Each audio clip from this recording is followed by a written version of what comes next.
শুভ সকাল বন্ধুরা, কেমন আছেন? আশা করি ভালো আছেন। আমিও খুব ভালো আছি। আজ সকাল সকাল স্নান সেরে রেডি, অঙ্গনারী সেন্টার যাব। তার জন্য যাওয়ার পথে এই ধর্মরাজ বাবার মন্দির পড়ে, সেখানে এলাম প্রণাম করতে। এদিকে জেঠিমারাও আজকে পুজো দিতে এসছেন। আজ শ্রাবণের প্রথম সোমবার, সেই ওই দূরে মাঠে চাষ লেগেছে। এই জমিগুলো এখনও চাষ দেওয়া হয়নি, কারণ সেইভাবে বৃষ্টি হচ্ছে না, তার জন্য। আর ওই যে ওইখানে দূরে দেখছেন যে ওইটা বাবা মাঠের জমিতে চাষ দিচ্ছে। আমাদের জমি চাষ শুরু হয়ে গেছে দ্বীপের জলে। এই যে দেখছেন তিন মাথা মোড়, এখানে বিশাল বট গাছ ছিল কিছুদিন আগে, সেটা ঝড়ে ভেঙে গেছে। এবার এখানে একটা শিব মন্দির হওয়ার কথা আছে, চলুন দেখা যাক কবে সেটা হয়।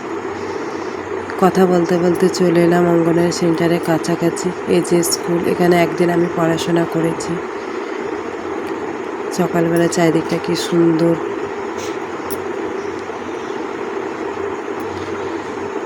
চলুন এবার ভেতরে যাওয়া যাক। যে এইটাই অঙ্গনওয়াড়ি সেন্টার, সামনে ওটা পঞ্চায়েত হেলথ সেন্টার, সব এক জায়গাতেই। পরে একদিন ভালোভাবে দেখাবো। এই যে আমার খিচুড়ি নেওয়া হয়ে গেছে, এবার বাড়ি যাওয়া যাক। বাড়িতে এসে দেখি মা মুড়ি খাচ্ছে, মিহুকেও খাইয়ে দিচ্ছে মাঝে মধ্যে। মিহু পুচন দিদি একসাথেই খেলা করছে।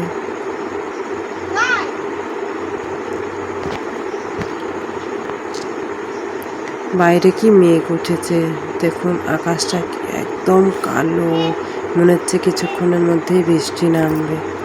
এরই মধ্যে আমি তরকারি কেটে দিলাম মাকে। এই যে আজকে খিচুড়ি হবে। কথা বলতে বলতে ধরুন বৃষ্টি নেমেছে।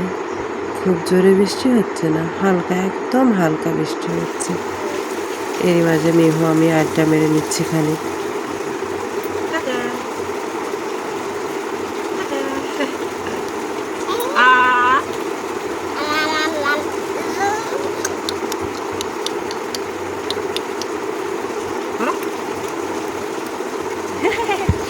এই বৃষ্টির মধ্যেই মনি কি করছে দেখুন, গাছ লাগাবার জন্য। অবস্থা দেখেন, বৃষ্টিতে ভিজে ভিজে গাছ লাগাচ্ছে। হাই দিন দে।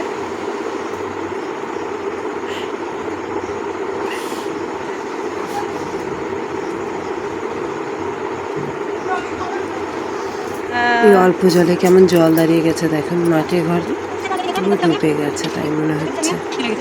দেখা যাক মা কি করে। মাও রান্না চাপিয়েছে, এদিকে খিচুড়ি হচ্ছে। আমি একটা চকলেট খেয়ে নিলাম এরই মাঝে। এদিকে আমার মেয়ে ডাকছে আমাকে।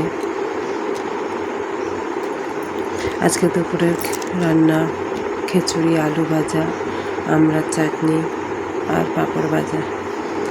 চলুন খেয়ে নেওয়া যাক। মেয়ে তো ওইদিকে পাঁপড় ভাজা খাচ্ছিল, খিচুড়ি দিতে যাচ্ছি তখনই সে না করে উঠছে।